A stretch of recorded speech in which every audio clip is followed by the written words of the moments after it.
പക്ഷേ ബദർ യുദ്ധവും ഉഹൂദ് യുദ്ധവും കണ്ടക് യുദ്ധം കഴിഞ്ഞതോടുകൂടി ഖുറൈശികളുടെ കൂടെ മുസ്ലിങ്ങളുടെ ഇടയിൽ പുരുഷന്മാരുടെ എണ്ണം കുറഞ്ഞു, സ്ത്രീകളുടെ എണ്ണം കൂടുതൽ. ഇനി ഉള്ള പുരുഷന്മാർക്ക് തന്നെ ലൈംഗിക വീഴ്ചയ്ക്ക് കഴിവില്ലാത്ത ഇമ്പോർട്ടൻ്റായ പുരുഷൻ കല്യാണം കഴിക്കാൻ പറ്റിയല്ലോ. ചിലർക്ക് സാമ്പത്തിക ബുദ്ധിമുട്ടാണ്, കല്യാണം കഴിക്കാൻ പറ്റിയല്ല. അതുകൊണ്ട് പെൺകുട്ടികൾ ജനിച്ചാൽ പെൺകുട്ടിയും കൊണ്ട് നേരെ കൊണ്ടുപോയി മരുഭൂമി മണ്ണങ്ങോട്ട് മാറ്റി ജീവനോടൊന്ന് കുഴിച്ചിട്ട് കൊല്ലും. പ്രവാചകന് മനസ്സിലായി ഇത് ശരിയല്ല. പ്രവാചകൻ പറഞ്ഞു, ഒരു പുരുഷന് 4 സ്ത്രീകളെ ഒരു വിവാഹം കഴിക്കാം. 5 കണ്ടീഷനുണ്ട്, വെറുതെ അല്ല, 5 കണ്ടീഷൻ പാലിച്ചിരിക്കണം.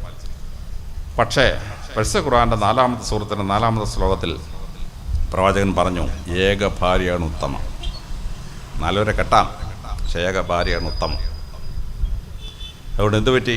അവിവാഹിതരായ സ്ത്രീകൾ നിൽക്കുന്നൊരവസ്ഥ ഇസ്ലാമിലുണ്ടായില്ല. പ്രവാചകൻ അത് കംപ്ലീറ്റ് സ്റ്റോപ്പ് ചെയ്തു. ഇപ്പം തന്നെ കേരളത്തിൽ നോക്കിയേ, കേരളത്തിൽ 1000 പുരുഷന്മാർക്ക് 1072 സ്ത്രീകളാണ്. ഞങ്ങൾ ക്രിസ്ത്യാനികൾ ഹിന്ദുക്കളും 1000 പുരുഷന്മാർ 1000 സ്ത്രീകളെ കല്യാണം കഴിച്ചു. ബാക്കി 72 പേർ എന്ത് ചെയ്യും? ബാക്കി 72 പെൺകുട്ടികൾക്ക് ഭർത്താക്കന്മാരില്ല. അതുകൊണ്ട് ഹിന്ദുക്കളുടെയും ക്രിസ്ത്യാനികളുടെയും പെൺകുട്ടികളുടെ വിവാഹപ്രായം 22ആയി, 24ആയി, 26ആയി, ഇപ്പോൾ 28. പരിഹാരമുണ്ടോ? ഇല്ല. അങ്ങനെ 28 വയസ്സിലെ കല്യാണമൊക്കെ നിൽക്കുമ്പോഴായിരിക്കും ഒരു സ്മാർട്ടായ മുസ്ലിം പയ്യൻ വന്ന് ഐ ലവ് യു എന്ന് പറയുന്നത്. അവളവൻ്റെ കൂടെ പോകും. അതിന് ലവ് ജിഹാദ് വന്നിട്ട് വല്ല കാര്യമുണ്ടോ? 1000 പുരുഷന്മാർക്ക് 1072 സ്ത്രീയാവും, ബാക്കി 72 സ്ത്രീകളെ കല്യാണം കഴിപ്പിക്കാൻ എന്തൊരു പ്രൊവിഷൻ വേണ്ടേ? പക്ഷേ ഇസ്ലാമിൽ എന്ത് പറ്റി? പരിശുദ്ധ പ്രവാചകൻ പറഞ്ഞു, ഒരു പുരുഷന് 4 സ്ത്രീകൾ വരാവാം.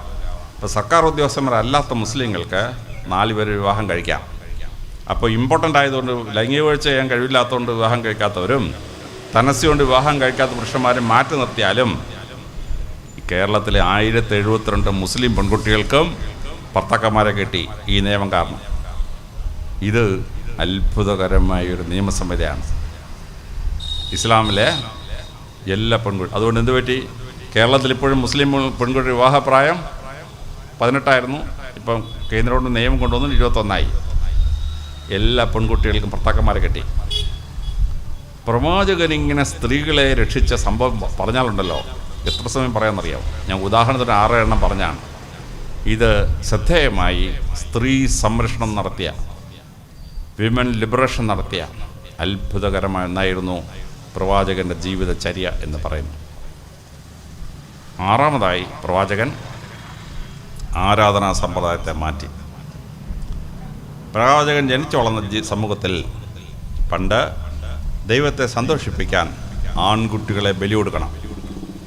വേദപുസ്തകത്തിൽ യഹൂദന്മാർ അബ്രാം എന്നും ക്രിസ്ത്യാനികൾ ഏബ്രഹാം എന്നും മുസ്ലിങ്ങൾ ഇബ്രാഹിം എന്നും വിളിക്കുന്ന പ്രവാചകനുണ്ട്. അദ്ദേഹത്തിന് തോന്നി, ദൈവം സന്തോഷിക്കണമെങ്കിൽ എൻ്റെ മോനെ അങ്ങ് ബലി കൊടുക്കണം. അങ്ങനെ മോനെ ബലി കൊടുക്കാൻ വേണ്ടി മോറിയ മലയുടെ മുകളിൽ കൊണ്ടുപോയി. ഇസാഖിനെ കൊണ്ടുപോയിന്ന് വേദപുസ്തകം, ഇഷ്മായിലിനെ കൊണ്ടുപോയിന്ന് പരിശുദ്ധ ഖുർആൻ. അവിടെ വെച്ച് ദൈവം ഇടപെട്ടു. മകനെ രക്ഷിച്ചിട്ട് കുറേ ആടിനെ കുരുകി കിടന്നു, അതിനെ ബലി കൊടുക്കാൻ പറഞ്ഞു. അങ്ങനെ നമുക്കൊക്കെ നല്ല മട്ടൻ കറി കിട്ടാനുള്ള പരിപാടി ഒപ്പിച്ച് ഈ ആടിനെ തന്നത് കാരണം പരിശുദ്ധ പ്രവാചകൻ പറഞ്ഞു, മനുഷ്യനെ കൊന്നാൽ ഒരു ദൈവവും സന്തോഷിക്കില്ല. എന്നാൽ ഗ്രീക്കുകാരുടെയിലോ അവിടെ പെൺകുട്ടിയെ ബലി കൊടുത്തില്ല ദൈവം സന്തോഷിക്കുക, ആൺകുട്ടിയെ ദൈവം സന്തോഷിക്കില്ല. ഇലിയുടെ യുദ്ധം തുടങ്ങാൻ പോവാണ്. 1000 കപ്പലിറച്ച് സൈന്യം കയറി ഇരിക്കുകയാണ്. അപ്പോൾ പുരോഹിതൻ വന്നിട്ട് അഗാമനോട് രാജാവിനോട് പറഞ്ഞു, രാജാവെ, യുദ്ധം ജയിക്കണമെങ്കിൽ 12 വയസ്സിൽ താഴെ പെൺകുട്ടിയെ നിങ്ങൾ ബലി കൊടുക്കണം. രാജാവ് പ്രഖ്യാപിച്ചു, 12 വയസ്സിൽ താഴെ പെൺകുട്ടിയെ ആരെങ്കിലും ബലി കൊടുക്കാൻ തന്നാൽ 1000 സ്വർണ്ണ നാണയം തരുന്നതാണ്. ഇന്നത്തെ സ്വർണത്തിൻ്റെ വിലയ്ക്ക് 5 കോടി രൂപ കിട്ടും. പക്ഷെ ഒരു പെറ്റമ്മയും മകളെ ബലി കൊടുക്കാൻ കൊടുത്തില്ല. യുദ്ധം ചെയ്യിക്കണ്ടേ, 1000 കപ്പൽ സൈന്യം കയറിയിരിക്കല്ലേ. രാജാവ് വൈകിട്ട് വീട്ടിൽ വന്നു. അദ്ദേഹത്തിൻ്റെ മൂത്ത മകൾ ഇഫീജീനിയ, ഹൈഡ്രയ്ക്ക് 12 വയസ്സേ ഉള്ളൂ. അവൾക്ക് ഏതോ മുട്ടായി കൊടുത്ത് മുറ്റത്തോട്ട് ഇറക്കി പൊക്കിയെടുത്തിട്ടങ്ങ് പോയി. ക്ഷേത്രത്തിൽ കൊണ്ടുചെന്ന് കഴുത്തറത്തങ്ങ് കൊന്നു. അഗമനോട് യുദ്ധത്തിന് പോയി, 10 യുദ്ധം ജയിച്ചു, തിരിച്ചു വന്നു. അന്ന് രാത്രിയിൽ ഭാര്യ ക്ലിറ്റൻ നെസ്ട്ര ഒരു മഴു കരുതി വെച്ചിരുന്നു. ഉറങ്ങാൻ കിടന്ന അഗമനോട് കഴുത്തങ്ങ് വെട്ടി. നീ എൻ്റെ മോളെ കൊല്ലുമല്ലോടാ, നിന്നെ ഞാൻ ശരിയാക്കും. ഒറ്റവെട്ടിന് അഗാമന്നോൻ രാജാവിനെ ഭാര്യ ക്ലിറ്റനസ്ട്ര കൊന്നു. അമേരിക്ക ചെന്നാൽ അവിടുത്തെ അസ്റ്റക്സ്, ഇങ്കാസ്, മായാസ് അവരുടെയൊക്കെ ബലിപീഠങ്ങൾ ചെന്ന് കഴിഞ്ഞാൽ ചുറ്റും കിട്ടുന്നത് 100-200 പെൺകുട്ടികളുടെ അസ്ഥിവഞ്ചരാണ്.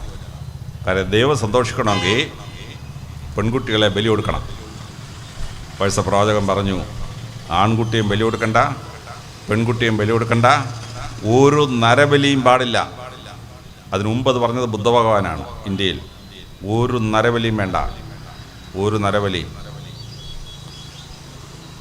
നരബലി നിന്ന സ്ഥലങ്ങളിൽ മൃഗബലിയായിരുന്നു. പശുവിനെ ബലി കൊടുക്കുക, ആടിനെ ബലി കൊടുക്കുക.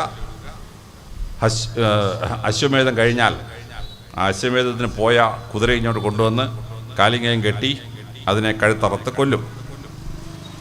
അമേരിക്കയിലെ പ്യൂമ എന്ന് പറയുന്ന സിംഹത്തിൻ്റെ ഇനത്തിനെയാണ് ബലി കൊടുക്കുന്നത്. പൈസ പ്രവാചകൻ പറഞ്ഞു, ഒരു മൃഗത്തെയും കൊല്ലണ്ട, അതിൻ്റെ ചോര ഒഴിപ്പിക്കണ്ട. നരബലിയും മൃഗബലിയും കംപ്ലീറ്റ് സ്റ്റോപ്പ് ചെയ്ത പ്രവാചകൻ. പിന്നെ ദൈവത്തെ ആരാധിക്കണമെങ്കിൽ വിഗ്രഹം വേണം, ദൈവത്തിൻ്റെ പ്രതിരൂപം ഉണ്ടാക്കണം. ആദ്യം വെറും പ്രതിരൂപങ്ങളായിരുന്നു. പിന്നെന്ത് പറ്റിയെന്നറിയാമോ? എന്തുകൊണ്ടോ ഈ സ്ത്രീകൾക്കും ദൈവങ്ങൾക്കും സ്വർണം വലിയ ഇഷ്ടമാണ്, വിലക്കൂടി സാധനം. സ്ത്രീകൾക്ക് ഇഷ്ടമാണ്, ദൈവങ്ങൾക്ക് ഇഷ്ടമാണ്. അതുപയോഗിച്ച് വിഗ്രഹം ഉണ്ടാക്കാൻ തുടങ്ങി. കോടിക്കണക്കിന് രൂപയുടെ ചിലവ്. പ്രവാചകൻ പറഞ്ഞു, പ്രാർത്ഥിക്കുമ്പോൾ ഒരു വിഗ്രഹവും വേണ്ട. ദൈവത്തോട് പ്രാർത്ഥിക്കുക. എന്തിനാണ് വിഗ്രഹം? നിങ്ങൾ എവിടെ മുട്ടുകുത്തിയാലും ഈശ്വരൻ, അള്ളാഹു നിങ്ങളുടെ പ്രാർത്ഥന കേൾക്കും. ട്രെയിനിലൊക്കെ യാത്ര ചെയ്യുമ്പം നമ്മെ സന്തോഷിപ്പിക്കുന്ന രംഗമുണ്ട്. ട്രെയിൻ ഇങ്ങനെ പോകുമ്പോൾ വാങ്ക് വിളിക്കും. വാങ്ക് വിളിച്ചാൽ ട്രെയിനിൻ്റെ കമ്പാർട്ട്മെൻറ്റിൽ എവിടെയെങ്കിലും മുസ്ലിം ഉണ്ടെങ്കിൽ അവൻ ചാടി എഴുന്നേറ്റ് വന്ന് തോർത്തങ്ങോട്ട് വിരിക്കും. ഈ സീറ്റുകളിടയ്ക്കുള്ള നടന്നു പോകുന്ന വഴിയിലോട്ട് വിരിച്ചിട്ട് അവനങ്ങ് നിസ്കരിക്കും. മറ്റു മതക്കാർക്ക് ഈ പരസ്യം ആരാധിക്കും. ഇച്ചിരി ബൈക്കിളപ്പുണ്ട്, മുസ്ലിമിനതില്ല. ഓടുന്ന ട്രെയിനിലും വന്ന് നിസ്കരിക്കും. മുസ്ലിം പള്ളി ഒരു ഹോളാണ്, അതിനകത്ത് നിസ്കരിക്കുന്നു, ഒരു പ്രശ്നമില്ല. ഇത് ഗംഭീരമായൊരു വിപ്ലവമായിരുന്നു. മനുഷ്യരെ കൊല്ലണ്ട, മൃഗങ്ങളെ കൊല്ലണ്ട, രക്തമൊഴുക്കണ്ട, ഒരു വിഗ്രഹവും വേണ്ട, സിമ്പിളായ പ്രാർത്ഥന പ്രവാചകൻ ലോകത്തിന് കൊടുത്ത അത്ഭുതമാണ്. ഇനി അത് പ്രാർത്ഥിക്കാൻ നേരം ശ്രദ്ധേയമായി പ്രവാചകൻ അതിൻ്റെ സമയം ഫിക്സ് ചെയ്തു. വളരെ സയൻറ്റിഫിക്കാണ്. നേരം വെളുക്കുന്നതിന് 1.5 മണിക്കൂർ മുമ്പ് കമ്പൽസറി അല്ലാത്തൊരു നിസ്കാരം. വേണമെങ്കിൽ ചെയ്യാം, വേണ്ടെങ്കിൽ ചെയ്യണ്ട. സൂര്യനുദിച്ചു, സൂര്യനെ കാണാൻ പോയി, സൂര്യരശ്മികൾ കാണാം. 1ാമത്തെ നിസ്കാരം. 2, ഒരു വടി നാട്ടിയാൽ ആ വടിക്ക് നിഴലില്ലാതാവുന്ന അവസ്ഥ. വടിയുടെ നേരെ മുകളിൽ സൂര്യനെത്തും. Exact 12 o'clock. ഹിന്ദുമത വിശ്വാസപ്രകാരം രാഹൂർ ദശ പോലും ആ സമയത്ത് ഏക്കുകയില്ല. രാഹൂർ പോലും ഏക്കാത്ത സമയമാണ്. അവിടെ 2ാമത് നിസ്കാരം. 3ാമത്തെ ഒരു വടി നാട്ടിയാൽ വടിയുടെ നീളവും നിഴലിൻ്റെ നീളവും ഈക്വലാവുമ്പോൾ അടുത്ത പ്രാർത്ഥന. 45 ഡിഗ്രി ആംഗിളിൽ സൂര്യരശ്മി വരുമ്പം അടുത്ത നിസ്കാരം. 4ാമത്തത് സൂര്യൻ അസ്തമിച്ചു, സൂര്യനെ കാണാൻ പോയ സൂര്യരശ്മികൾ കാണാം. 4ാമത്തെ നിസ്കാരം. 5ാമത്തെ ചന്ദ്രൻ ഉദിച്ചു, ചന്ദ്രരശ്മികൾ കൊണ്ട് വടിയുടെ നീളവും നിഴലിൻ്റെ നീളവും ഈക്വലാവുമ്പം 5ാമത്തെ നിസ്കാരം. ഈ നിസ്കാരങ്ങൾ പലതും ഹിന്ദുമതത്തിനും ക്രിസ്തുമതത്തിനും ഉള്ളതാണ്. ഹിന്ദുമതത്തിൽ ബ്രഹ്മമുഹൂർത്തെ ഉത്തിഷ്ഠേ, ബ്രഹ്മമുഹൂർത്തത്തിൽ ഉണരണം. മനുഷ്യൻ്റെ തലച്ചോറിന് ഏറ്റവും ബുദ്ധി ഉണ്ടാകുന്ന സമയമാണ്. ആ ബ്രഹ്മമുഹൂർത്തത്തിൽ ഹിന്ദുക്കൾ പ്രാർത്ഥിക്കുന്ന പോലെയാണ് മുസ്ലിങ്ങളുടെ കമ്പൽസറി അല്ലാത്ത നിസ്കാരം. 2, ഉഷസ്സിൻ്റെ നിസ്കാരം. ഹിന്ദുക്കൾ സൂര്യൻ ഉദിച്ചു, സൂര്യരശ്മികൾ കാണാൻ, സൂര്യനെ കാണാൻ വയ്യ. ക്രിസ്ത്യാനികൾക്ക് പ്രഭാത നമസ്കാരം. ആ സമയത്ത് മുസ്ലിങ്ങളുടെ ആദ്യത്തെ കമ്പൽസറി നിസ്കാരം. 12 മണിക്ക് സമയത്ത് ഹിന്ദുവും ക്രിസ്ത്യാനിയും മുസ്ലിമും പ്രാർത്ഥിക്കും. 6 മണിക്ക് പ്രദോഷം, സന്ധ്യാനമസ്കാരം. സൂര്യൻ അസ്തമിച്ച് സൂര്യനെ കാണാൻ പോയി സൂര്യരശ്മികൾ കാണാം. പക്ഷേ ഈ സമയം ഫിക്സ് ചെയ്തതിനകത്ത് അത്ഭുതകരമായൊരു മെഡിക്കൽ പ്രിൻസിപ്പിൾ ഉണ്ടായിരുന്നു. മനുഷ്യൻ്റെ ശരീരത്തിന് 7 ബയോളജിക്കൽ സൈക്കിളാണ്. അതിലെ മിഡ് നൈറ്റ് സൈക്കിളിൽ മാത്രം പ്രാർത്ഥിക്കാൻ പറഞ്ഞിട്ടില്ല. ബാക്കി 6 ബയോളജിക്കൽ സൈക്കിൾ ടേൺ ചെയ്യുന്ന സമയത്താണ് പരിശുദ്ധ പ്രവാചകൻ പ്രാർത്ഥന ഫിക്സ് ചെയ്തത്. ആ സമയത്ത് പ്രാർത്ഥിച്ചാൽ ശരീരത്തിന് വലിയ ആരോഗ്യം ഉണ്ടാകുന്ന ഒരു കാലഘട്ടമാണ്, ഒരു സമയമാണ്. അപ്പോൾ സൂര്യൻ്റെയും ചന്ദ്രൻ്റെയും നീക്കങ്ങൾക്കനുസരിച്ച് അസ്ട്രോണമി പഠിച്ചിട്ടില്ലാത്തൊരു പ്രവാചകൻ അസ്ട്രോണമിക്കൽ പ്രിൻസിപ്പിളിലാണ് പ്രാർത്ഥന ഫിക്സ് ചെയ്തത്. മനുഷ്യൻ്റെ ശരീരത്തിനും മനസ്സിനും ആരോഗ്യം ഉണ്ടാകേണ്ട ഒരു സമയം, കൃത്യമായ നിസ്കാരം. ഇനി നിസ്കരിക്കുമ്പോൾ ചില മതങ്ങൾ കൈകൂപ്പി നിസ്കരിക്കും, ചില മതങ്ങൾ ഇരുന്നുകൊണ്ട് ചെയ്യും. പക്ഷേ പരിശുദ്ധ പ്രവാചകൻ പറഞ്ഞു, നിസ്കരിക്കുമ്പോൾ മുട്ടുകുത്തി തല കൊണ്ട് താത്ത് തറയിൽ മുട്ടിച്ച് പ്രാർത്ഥിക്കണം. അങ്ങനെ പ്രാർത്ഥിച്ചാൽ എന്ത് സംഭവിക്കും? ഒന്ന്, ശരീരത്തിലെ എല്ലാ സന്ധിബന്ധങ്ങൾക്കും വ്യായാമം കിട്ടും. രണ്ട്, മനുഷ്യൻ മുട്ടുകുത്തി പ്രാർത്ഥിക്കുമ്പോൾ മനുഷ്യൻ്റെ തലച്ചോറിന് അത്ഭുതം സംഭവിക്കാം. നമ്മളിങ്ങനെ നിന്നുകൊണ്ട് ചെയ്യുമ്പോൾ ഹൃദയം ഇടിക്കുന്ന ഓക്സിജനുള്ള ബ്ലഡ് നേരെ താപ്പോട്ട് പോകും. ശരീരത്തിൻ്റെ താഴെ ലെവലൊക്കെ കറങ്ങിയിട്ട് ഗുരുത്വാകർഷണത്തിന് എതിരെ രക്തം വന്നെങ്കിൽ തലച്ചോറ് രക്തം കിട്ടും. പക്ഷേ മുസ്ലിം നിസ്കരിക്കുമ്പോൾ തലച്ചോറ് താഴെയും ഹൃദയം മേളിലാണ്. ഹൃദയം പമ്പ് ചെയ്യുന്ന ഓക്സിജനുള്ള രക്തം നേരെ തലച്ചോറ് കിട്ടും. ശരിക്കും നിസ്കരിച്ചാൽ ആ മുസ്ലിമിൻ്റെ തലച്ചോറിന് നല്ല ബുദ്ധിശക്തിയായിരിക്കും. ശ്രദ്ധേയമായ പ്രാർത്ഥനാ സിസ്റ്റമാണ് പ്രവാചകൻ ഉണ്ടാക്കിയത്. നോമ്പ് വന്നു. മറ്റു മതങ്ങളിൽ ഉപവാസമാണ്. എന്ന് പറഞ്ഞാൽ ലെസ്സർ ലൈഫ്, പൂർണ്ണതയില്ലാത്ത ജീവിതം. പക്ഷെ പ്രവാചകൻ അതിനെ എന്ത് ചെയ്യുന്നറിയാമോ? നോമ്പാക്കി മാറ്റി. നോമ്പെന്ന വാക്കിന് ഇസ്ലാമിക് എൻസൈക്ലോപ്പീഡിയയിൽ 3 അർത്ഥമാണ് പറയുന്നു. 1, രോഗങ്ങളെ സൗഖ്യമാക്കുന്ന കാലഘട്ടം. 2, മുറിവുകൾ ഉണങ്ങുന്ന കാലഘട്ടം. 3, വെയിലത്ത് നിന്ന് തണലത്തേക്ക് മാറി നിൽക്കുന്ന കാലഘട്ടം. ഏതായാലും നോയമ്പ് അർത്ഥസമ്പുഷ്ടമാണ്. അങ്ങനെ നോമ്പ് നോക്കുമ്പോൾ മറ്റു മതങ്ങൾ പറഞ്ഞു ഇറച്ചി തിന്നരുത്, മീൻ തിന്നരുത്, മുട്ട തിന്നരുതെന്നൊക്കെ. പ്രവാചകൻ നിങ്ങളെന്ത് ഭക്ഷിക്കുന്നതല്ല പ്രധാനം, സൂര്യനുദിച്ച് സൂര്യാസ്തമനം വരെ നിങ്ങൾ ഒരാഹാരവുമില്ലാതെ നിൽക്കുക. മനസ്സിനെ നിയന്ത്രിച്ച് ശരീരത്തെ നിയന്ത്രിച്ച് നിങ്ങൾ കഴിച്ചു കൂട്ടുക. ഇപ്പോൾ 12 മണിക്കൂർ മനുഷ്യൻ പട്ടിണിയിരിക്കുമ്പോൾ എന്താ സംഭവിക്കുക? അത് അമേരിക്കയിലെ നാസയിലെ ശൂന്യാകാശ ഗവേഷണം നടത്തിയവരാണ് കണ്ടെത്തിയത്. ശൂന്യാകാശത്ത് റോക്കറ്റിൽ പോകുമ്പോൾ ആഹാരം വാഴ്ത്തിനാൻ പറ്റത്തില്ല. അവിടെ ഗ്രാവിറ്റി ഇല്ല, എല്ലാം ഇങ്ങനെ ഒഴുകി നടക്കും. അതുകൊണ്ട് ആഹാരം ഒരു ട്യൂബിനകത്ത് വെച്ചിട്ട് ഇങ്ങനെ ഞെക്കി വായിക്കാത്തോട്ട് കയറ്റി കഴിക്കണം. ഈ യന്ത്രം കേടായാൽ എന്ത് സംഭവിക്കും?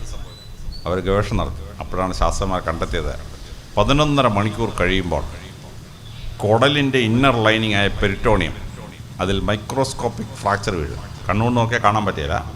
ഒരു എൻസൈം കുടലിലേക്ക് ഊർന്നിറക്കും. അത് ശരീരം വലിച്ചെടുത്താൽ ശരീരത്തിന് അപാരമായ ശക്തിയാണ്. മനുഷ്യൻ്റെ ജീവൻ രക്ഷിക്കാൻ വേണ്ടി ദൈവം നമ്മൾ ഉണ്ടാക്കിയൊരു പ്രതിരോധ സിദ്ധാന്തമാണ്. അപ്പോൾ ശരിക്ക് 12 മണിക്കൂർ മുസ്ലിം നോമ്പ് നോക്കിയാൽ ആ നോമ്പ് കഴിഞ്ഞ് ഇറങ്ങി വരുന്ന ആ മനുഷ്യൻ അപാര ആരോഗ്യവും രോഗപ്രതിരോധ ശക്തിയുള്ളൊരു മനുഷ്യനായി മാറുകയാണ്. അവിടെയാണ് ആ നോമ്പിൻ്റെ അത്ഭുതം പ്രവാചകന് കാണിച്ചു വെച്ചത്. ഇനി പ്രവാചകനുണ്ടാക്കിയത്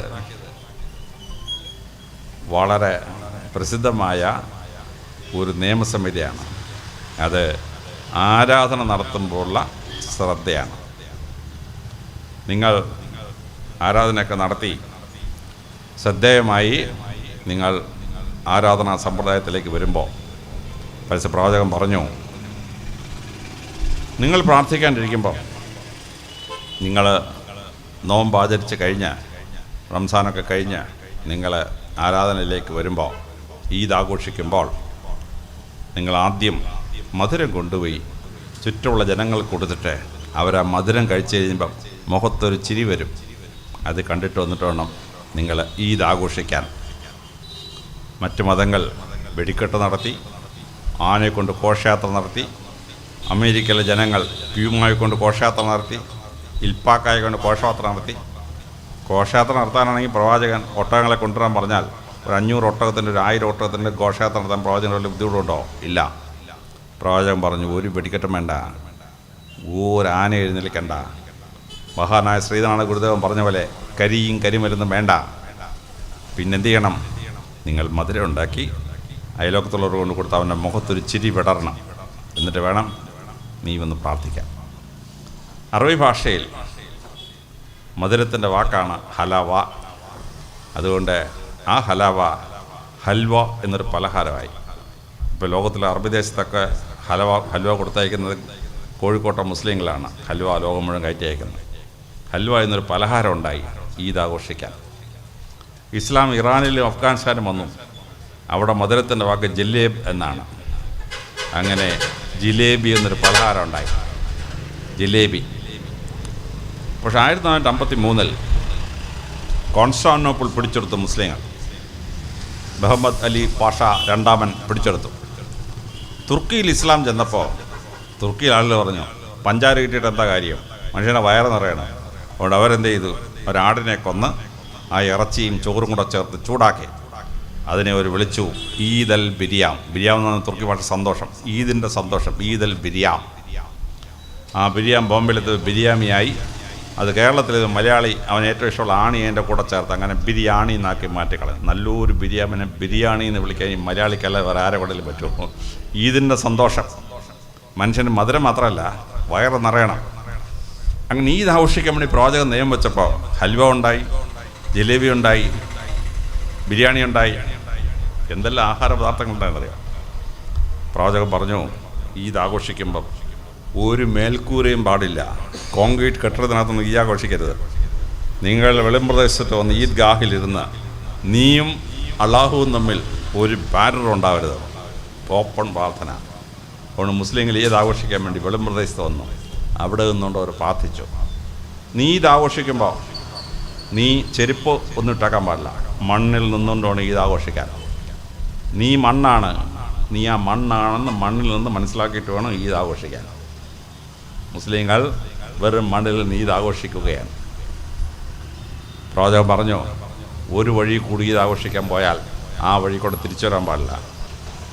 ഈദ് ആഘോഷിക്കാൻ പോകുന്നവനല്ല തിരിച്ചു വരുന്നവൻ. You are completely transformed in a new man. അതുകൊണ്ട് നിങ്ങൾ ഒരു വഴി കൂടെ ഈദ് ആഘോഷിക്കാൻ പോയാൽ വേറൊരു വഴി കൂടെ ഒന്ന് തിരിച്ച് വീട്ടിൽ വരാൻ. പ്രവാചകൻ 12 നിയമം ഉണ്ടാക്കി. ആ 12 നിയമം ഒന്ന് വായിച്ചു നോക്കിയേ. എത്ര ശാസ്ത്രീയം, എത്ര ലളിതം, എത്ര ഫിലോസഫിക്കലി സിമ്പിൾ. അവിടെയാണ് പരിസര പ്രവാചകൻ്റെ കഴിവ്. അപ്പോൾ ആരാധനയിൽ പ്രവാചകൻ ഉണ്ടാക്കിയ വലിയ മാറ്റങ്ങൾ, അതിലേതാനും ചില ഭാഗം ഞാൻ പറഞ്ഞതെന്ന് വെച്ചാൽ, 6ാമതായി പ്രവാചകൻ ലോകത്തിന് ഇത് അത്ഭുതമാണ് ആരാധനയിൽ വരുത്തിയ മാറ്റം എന്ന് പറയുന്നത്, പ്രാർത്ഥനയ്ക്ക് ചെയ്ത മാറ്റം. 7ാമതായി പ്രവാചകൻ വളരെ ശ്രദ്ധേയമായ ജീവകാരുണ്യത്തിലേക്ക് കൈവച്ചു. മനുഷ്യൻ്റെ ജീവിതത്തിൽ സമ്പത്തുണ്ടാവും, പക്ഷേ അത് അവൻ മാത്രം അനുഭവിച്ചാൽ അത് സന്തോഷം തരികയില്ല. പ്രവാചകൻ പറഞ്ഞു, നിങ്ങളുടെ വരുമാനത്തിൻ്റെ 2.5% നിങ്ങൾ പാവപ്പെട്ടവർക്ക് ദാനം ചെയ്യേണ്ടതാണ്. ഒരു ദിവസത്തെ കൊടുക്കാൻ പറഞ്ഞില്ലെങ്കിൽ ഏറ്റവും വരുമാനം കുറഞ്ഞ ദിവസത്തെ കൊടുത്തളയും. ഒരാഴ്ചത്തെ വരുമാനം കൊടുക്കാൻ പറഞ്ഞാൽ ഏറ്റവും വരുമാനം കുറഞ്ഞ ആഴ്ചത്തത് മനുഷ്യൻ കൊടുക്കും. പക്ഷേ പ്രവാചകൻ പറഞ്ഞു, പ്രവാചകൻ ആദ്യമായിട്ട് ആനുവൽ ഇൻകം ടാക്സ്, ഒരാണ്ടത്തെ ആകെ വരുമാനം അതിൻ്റെ 2.5% പാവപ്പെട്ടവർക്ക് വേണ്ടി കൊടുത്തേക്കണം. ഈ സക്കാത്ത് ഇസ്ലാമിൻ്റെ 5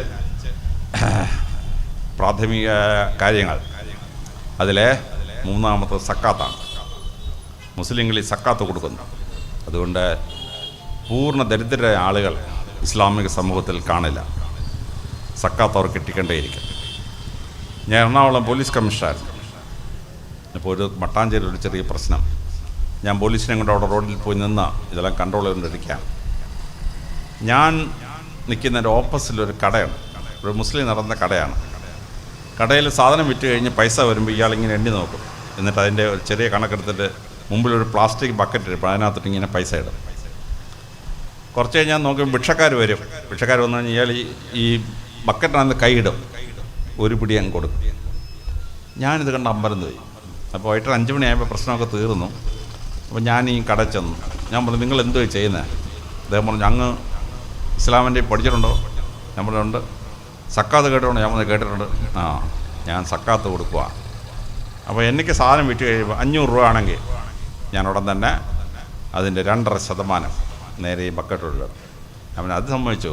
പക്ഷെ നിങ്ങൾ ആളുകൾക്ക് ദാനം കൊടുക്കുമ്പോൾ എന്താ എണ്ണി നോക്കാതെ കൊടുക്കുന്നത്? അതേ, അള്ളാഹു എൻ്റെ മുമ്പിലൊരു ഭിക്ഷക്കാരനെ അയച്ചിരിക്കുകയല്ലേ, അവൻ്റെ ഭാഗ്യം എവിടാന്ന് എനിക്കറിഞ്ഞൂടാ. അപ്പോൾ ഞാൻ നോട്ടൊന്നും എണ്ണത്തില്ല, ഒരു പിടിഞ്ഞിട്ട് വരെ അവൻ്റെ കയ്യിൽ കൊടുക്കുക. ചിലപ്പോൾ 500 രൂപ നോട്ടാക്കി, ചിലപ്പോൾ 100 രൂപ, ചിലപ്പോൾ 5 രൂപ നോട്ടാക്കി, അത് അവൻ്റെ ഭാഗ്യം പോലെയാണ് കൊടുക്കുക. ഈ സക്കാത്ത് ചെയ്യുന്ന ആ മനുഷ്യനെ ഞാൻ IG ആയി ഒരിക്കൽ മട്ടാഞ്ചേരി പോയി ഒരു മീറ്റിങ്ങിന് പോയതാണ്. തിരിച്ചു വരുന്ന വഴിക്ക് ഇയാളെ ഒന്ന് കാണണമെന്ന് എനിക്ക് ആഗ്രഹം തോന്നി. അങ്ങനെ ഞാൻ അയാളുടെ കട മുമ്പിൽ നിർത്തി. ജാർഖണ്ഡ് ചെന്ന് ചോദിച്ചു, എങ്ങനെയുണ്ട് ഇപ്പോൾ ജീവിതമൊക്കെ? സാർ, എൻ്റെ മൂത്ത മോന് MBBS ഒക്കെ പാസ്സായപ്പോൾ ഡോക്ടറാണ്, മോക്ക് എഞ്ചിനീയറിംഗ് പഠിക്കണം, എഞ്ചിനീയറിംഗ് പഠിച്ചു. എൻ്റെ മോളെ കൊണ്ടൊരു കോളേജ് ലെക്ചറെ കൊണ്ട് കല്യാണം കഴിപ്പിച്ചു. അവൻ ഇത്തവണ IAS പരീക്ഷ പാസ്സായി, അവന് ഫോറിൻ സർവീസ് കിട്ടി, അവൻ അംബാസഡർ ആവണമെന്ന് പോയിരിക്കാം. 10ാം ക്ലാസ് പോലും പാസ്സാവാത്തൊരു കച്ചവടക്കാരൻ. അദ്ദേഹം സക്കാത്ത് കറക്റ്റ് കൊടുത്തപ്പം അള്ളാഹു ചെയ്ത ഗുണം കണ്ടോ, ആ മനുഷ്യൻ്റെ മക്കളെ എത്തിച്ച നില. അപ്പോൾ സക്കാത്ത് കൊടുത്ത് പാവപ്പെട്ടവൻ്റെ കണ്ണീരൊപ്പണം. അള്ളാഹു സന്തോഷിക്കണമെങ്കിൽ വളരെ ഭംഗിയായി പ്രവാചകൻ ലോകത്തെ പഠിപ്പിച്ചു ഈ അത്ഭുത തത്വം എന്ന് പറയുന്നു. 8ാമതായി നമ്മൾ മനസ്സിലാക്കേണ്ട പ്രവാചകൻ്റെ ഭരണതന്ത്രജ്ഞതയിൽ നമ്മൾ മനസ്സിലാക്കേണ്ട ഒരു ഭാഗം, അത് അള്ളാഹുവിനെ ഡെഫിനേഷൻ കൊടുക്കുമ്പോൾ പ്രവാചകൻ ശ്രദ്ധിച്ചൊരു കാര്യമാണ്. പ്രവാചകൻ്റെ ജീവിതത്തിൽ സംഭവിച്ചതിൻ്റെ 10-1 നിങ്ങൾക്ക് എനിക്ക് പറ്റിയാണ്ടല്ലോ. നമ്മൾ ഒന്നുകിൽ നിരീശ്വരനാവും, ഇല്ലെങ്കിൽ നമ്മൾ അഗ്നോസ്റ്റിക് ആവും, നിഷേധിയായിട്ട് മാറിപ്പോവും. പ്രവാചകൻ ഗർഭത്തിരുന്നപ്പോഴേ അപ്പൻ ചത്തുപോയി, അപ്പനെ കണ്ടിട്ടില്ല. 6 വയസ്സായപ്പോൾ അമ്മയും മരിച്ചുപോയി. 8 വയസ്സായപ്പോൾ മുത്തച്ഛനും മരിച്ചു. അനാഥ ബാല്യം. അദ്ദേഹത്തിന് 7 മക്കളുണ്ടായി. 6 മക്കളുടെ മരണം പ്രവാചകൻ കണ്ടു. ഫാത്തിമ ഒഴിച്ച് ബാക്കി 6 മക്കളുടെയും ശവം സംസ്കരിക്കേണ്ട അവസ്ഥയിൽ അദ്ദേഹം എത്തിച്ചേർന്നു. അദ്ദേഹത്തിൻ്റെ പെൺമക്കളിൽ 2 പെൺമക്കൾ ഡൈവോഴ്സായി, വിവാഹമോചനം കാണേണ്ടി വന്നു. പിന്നെ റീമാരി ചെയ്തു. ഒരു മകളെ ഒട്ടകത്തിൻ്റെ പുറത്തുനിന്ന് കുത്തി താഴെയിട്ട് കൊന്നുകളഞ്ഞു ഹിജ്റ കഴിഞ്ഞപ്പോൾ. അദ്ദേഹത്തിൻ്റെ 2 ഭാര്യമാർ മരിച്ചു. ഇഷ്ടഭാര്യ ഖദീജ ഉൾപ്പെടെ 2 ഭാര്യമാർ മരിച്ച് 2 ഭാര്യമാരുടെ ശവസംസ്കാരം ചെയ്യേണ്ടി വന്നു. ഇത്രയും ഭയങ്കര സംഭവങ്ങൾ നിങ്ങളുടെ എൻ്റെ ജീവിതത്തിലുണ്ടായാൽ നമ്മളെ ഈശ്വരനെ തള്ളിപ്പറയും. നമ്മളെ ഈശ്വരനെ നിരീശ്വരവാദിയായിട്ടോ അഗ്നോസ്റ്റിക്കായിട്ടോ പറയും. പക്ഷേ പരിശുദ്ധ പ്രവാചകൻ ദൈവത്തെ വിളിച്ചെന്നറിയാമോ? പരമകാരുണികനായ അല്ലാഹു. ഇത്രയും കഷ്ടപ്പാട് സഹിച്ച പ്രവാചകൻ ഈശ്വരനെ വിളിക്കുകയാണ് പരമകാരുണികനായ അല്ലാഹു. ഇവിടെയാണ് ഈശ്വര സങ്കല്പം നമ്മളെങ്ങനെയാണ് മനസ്സിലാക്കുക എന്ന് പറയുന്ന സംഭവം.